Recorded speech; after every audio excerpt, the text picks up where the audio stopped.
તમારી સિસ્ટમ છે, આ તમારી સિસ્ટમ છે. તો તમે વિડીયોમાં સાંભળવાની કેમ ના પાડો છો? અત્યારે હાઈકોર્ટ પણ લાઈવ થાય છે, તો તમે વિડીયોમાં બોલવા કેમ તમને શરમ આવે? તમે સરકારી અધિકારી છો, તમે અમારા ટેક્સના પૈસાનો તમે અમારા ટેક્સના પૈસાનો પગાર લ્યો છો. આ બધા જેટલા ઉભા છે ને બધા અમારા ટેક્સના પૈસાનો પગાર લે. અમે જનતા છે, અમારા સામે કોઈ બોલી ન શકે સાહેબ, એટલું ધ્યાન રાખજો. જો તમારી પાસે રેકોર્ડના લિસ્ટમાં જે લોકોને નોટિસ આપી એ વસ્તુ નથી તો તમારી પાસે હશે શું? તો કેની જવાબદારી બને? નકલ રવાનામાં લખેલું છે કે તાલુકા વિકાસ અધિકારીને નકલ રવાના. તાલુકા વિકાસ અધિકારીમાં એક નકલ નથી. શું કરવાનું? હે, તમે આટલી હદે બેદરકારી વાપરો છો તાલુકા પંચાયત ને. આ બધા તમે બધા ભેગા થઈ ગયા છે.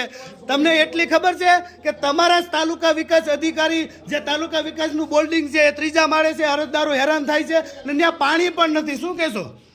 પાણીની સુવિધા નથી, બંધ છે. હાલો બતાવો, હાલો તમારા ટોયલેટમાં કેટલી પિચકારી છે, કેટલી બોટલો છે, શું છે બતાવો. હાલો આવો, આવો સાહેબ આવો. તો પછી તમે સરકારી અધિકારી છો, તમે અમારા ટેક્સના પૈસાનો પગાર લ્યો છો કેમ? શું ભરોસો તમે? એમ નામ હવે તમે એમ ક્યાં ઓફિસ મારી છે? તમારી નહીં, જનતાની ઓફિસ છે, અરજદારોની ઓફિસ છે.